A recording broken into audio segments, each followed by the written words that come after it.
ഈ സഭയുടെ ചരിത്രത്തിൽ കേരളത്തിൽ ബാധിച്ചിട്ടുള്ള പകർച്ചവ്യാധികൾ, രോഗങ്ങൾ എല്ലാം ചർച്ച ചെയ്ത പാരമ്പര്യമുള്ളൊരു സഭയാണ്.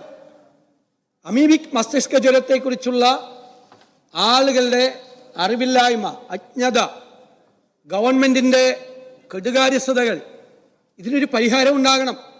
അത് സഭയിൽ കൊണ്ടുവന്ന്, ഫോക്കസിൽ കൊണ്ടുവന്ന് ആ വിഷയത്തിന് പരിഹാരമുണ്ടാക്കാൻ ഒരു വിഷയം കൊണ്ടുവരുമ്പോൾ ആരുടെ കൊട്ടേഷനാണ്?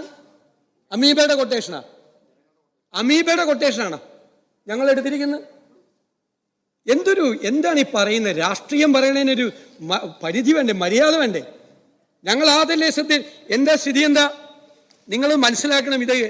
ഇത് വന്നിട്ട് 1965 ലോകത്ത് ആദ്യമായി അത് വന്നത്. ഇതുവരെ ലോകത്ത് 500-ൽ പരം കേസുകൾ മാത്രമാണ് റിപ്പോർട്ട് ചെയ്തിട്ടുള്ളത്. ഇത് കണ്ടുപിടിച്ച ഓസ്ട്രേലിയയിൽ 20 പേർക്ക് താഴെയുള്ളൂ. അമേരിക്കയിൽ ഇതുവരെ 150-ൽ പരം കേസുകളാണ്. ഈ ചെറിയ സംസ്ഥാനത്ത് കേരളത്തിൽ ഇതുവരെ 120-ലധികം കേസുകൾ റിപ്പോർട്ട് ചെയ്തിരിക്കുന്നു. ഈ വർഷം മാത്രം 68 കേസുകളാണ് റിപ്പോർട്ട് ചെയ്തിരിക്കുന്നത്. നിങ്ങൾ മനസ്സിലാക്കാതെ പോയത്, കഴിഞ്ഞ 15 ദിവസം 8 പേര് മരിച്ചു. 8 പേര് മരിച്ചു. കഴിഞ്ഞ ഈ 2025-ൽ 69 പേഷ്യൻസ് ആണ്. 19 മരണമാണ് ഉണ്ടായത്. ഇതിന്റെ കണക്കുകളാണ്. 2023-ൽ 8 കേസാണ്. 24-ൽ 80 പേഷ്യൻസ് ആണ്. അപ്പൊ ഇതെങ്ങനെയാണ് വരുന്നത്? ഇതിന്റെ കാരണം എന്താണ്? ഇതിന്റെ ലക്ഷണങ്ങൾ എന്താണ്? ഇത് വരാൻ എന്തുകൊണ്ടാണ് ഇത് വരുന്നത്? എന്ത് കരുതൽ നടപടിയാണ് സ്വീകരിക്കേണ്ടത്? ചികിത്സയുടെ പ്രോട്ടോകോൾ എന്താണ്? സാർ, ഇതിനെല്ലാം ആരോഗ്യവകുപ്പ്, ഞാൻ ആ വാക്ക് അടിവരയിട്ട് പറയുന്ന ഇരുട്ടിൽ തപ്പുകയാണ്. ഒരു ചികിത്സാ പ്രോട്ടോകോൾ കൊടുത്തിട്ടില്ല, ഒരു ഡയറക്ഷൻ കൊടുത്തിട്ടില്ല. പകർച്ചവ്യാധി ആണെന്ന് ഞാൻ പറയുന്നില്ല, പക്ഷെ ഒരു രോഗമാണ്. ആ രോഗം വരുമ്പോൾ ശ്രദ്ധിക്കേണ്ട കാര്യങ്ങൾ, അവയർനെസ് വളരെ പ്രധാനപ്പെട്ടതല്ലേ? ആ അവയർനെസ്സിന് വേണ്ടി എന്തെല്ലാം കാര്യങ്ങളാണ് നിങ്ങൾ ശ്രദ്ധിക്കേണ്ടത് എന്നൊരു ഡയറക്ഷൻ താഴേക്ക് പോയിട്ടുണ്ടോ? ഇത് ഇപ്പോ 4 മാസം പ്രായമുള്ള കുട്ടിക്ക് വരെ ഇത് ബാധിച്ചു. അപ്പൊ ഇത് കുളത്തിൽ മുങ്ങിക്കുളിച്ചിട്ടാണ്, ചെളിയുള്ള വെള്ളത്തിൽ മുങ്ങിക്കുളിച്ചിട്ടാണ്, സ്വിമ്മിംഗ് പൂളിൽ മുങ്ങിക്കുളിച്ചിട്ടാണ് എന്നൊക്കെയുള്ള പ്രചരണം വരെയാണ് പുറത്ത്. 4 മാസം പ്രായമുള്ള കുട്ടി ഏത് സ്വിമ്മിംഗ് പൂളിലാണ് മുങ്ങിക്കുളിച്ചത്? അപ്പൊ അല്ലാതെയും വരുന്നുണ്ട്. കിണറ്റിലെ വെള്ളം ഉപയോഗിച്ചവർക്ക് വരുന്നുണ്ട്, പല രീതിയിൽ വരുന്നുണ്ട്. മരണമാണ്. നിങ്ങൾ ഗൗരവത്തോടുകൂടി കാണണ്ടേ? ഇതാരാണ്?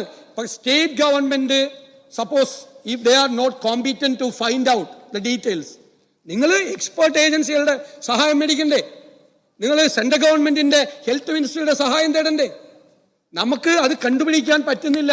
എന്താണ് ലക്ഷണമെന്നോ, എന്താണ് പ്രിവെന്റീവ് ആക്ഷൻ എന്നോ, എങ്ങനെയാണ് ശ്രദ്ധിക്കുന്നതെന്ന് നിങ്ങൾക്ക് കണ്ടുപിടിക്കാൻ പറ്റുന്നില്ലെങ്കിൽ എപ്പോഴും കണ്ടുപിടിക്കാൻ പറ്റണമെന്നില്ല. അപ്പൊ എക്സ്പേർട്ട് ഏജൻസികളെ സമീപിക്കണം, ഗവൺമെന്റ് ഓഫ് ഇന്ത്യയുടെ സഹായം ആവശ്യപ്പെടണം. നമ്മൾ അങ്ങനെയല്ലേ ചെയ്യേണ്ടത്? അതല്ല ഇവിടെ ചർച്ച ചെയ്യപ്പെടേണ്ടത്. അതിന് പകരം 10 കൊല്ലം മുമ്പുള്ള കഥ പറയാം. ഇന്നലെ മന്ത്രി തുടങ്ങി വെച്ചതാണ് ചോദ്യോത്തര വേളയിൽ. 10 കൊല്ലം മുമ്പുള്ള കഥ. ഞാനിപ്പോ ഏതായാലും നമുക്ക് ഒരു കാര്യം മനസ്സിലാക്കേണ്ടത്, ഔട്ട് ഓഫ് പോക്കറ്റ് എക്സ്പെൻസിനെ കുറിച്ച് പറഞ്ഞു. ഔട്ട് ഓഫ് പോക്കറ്റ് എക്സ്പെൻസ് ഇല്ലേ? എന്താണ് ഇന്നലെ പറഞ്ഞത്? ഇവിടെ നാഷണൽ ഹെൽത്ത് അക്കൗണ്ട്സിന്റെ 23-24 റിപ്പോർട്ടുണ്ട്. ഇതിന്റെ ഡാറ്റ 2021-22. ഉത്തർപ്രദേശ് കഴിഞ്ഞാൽ ഏറ്റവും കൂടുതൽ ഔട്ട് ഓഫ് പോക്കറ്റ് എക്സ്പെൻസ് ഉള്ള സ്റ്റേറ്റ് കേരള.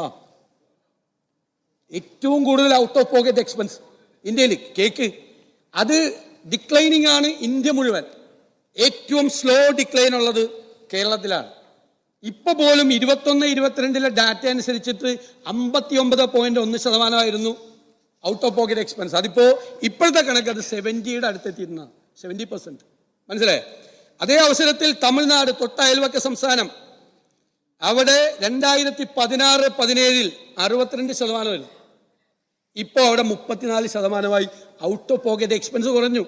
UP ഒഴിച്ചുള്ള മുഴുവൻ സംസ്ഥാനങ്ങളിലും ഔട്ട് ഓഫ് പോക്കറ്റ് എക്സ്പെൻസ് ഗണ്യമായി കുറഞ്ഞപ്പോൾ, അത് കുറയാത്ത സ്ഥലമാണ്. ഇനി ടേംസ് വെച്ചിട്ടാണെങ്കിൽ നേരത്തെ 2016-17 5419 രൂപയായിരുന്നു എങ്കിൽ അത് per capita out of pocket expense എങ്കിൽ ഇപ്പൊ അത് 7889. ഇതാണ് യഥാർത്ഥ സ്ഥിതി. ഇത് 10 കൊല്ലം മുമ്പുള്ള കണക്ക് പറയാ. 10 കൊല്ലോ 20 കൊല്ലം മുമ്പുള്ള കണക്ക് ഏത് കാര്യത്തിലും പറയാം. ആരോഗ്യ കേരളം എല്ലാവരും കൂടി കെട്ടിപ്പടുത്താണ്. അത് മിഷണറിമാർ സഹായിച്ചിട്ടുണ്ട്, സാമൂഹ്യ സംഘടനകൾ സഹായിച്ചിട്ടുണ്ട്, മാറി മാറി വന്ന ഗവൺമെന്റുകൾ എല്ലാ കാലത്തും അതിന് കോൺട്രിബ്യൂട്ട് ചെയ്തിട്ടുണ്ട്.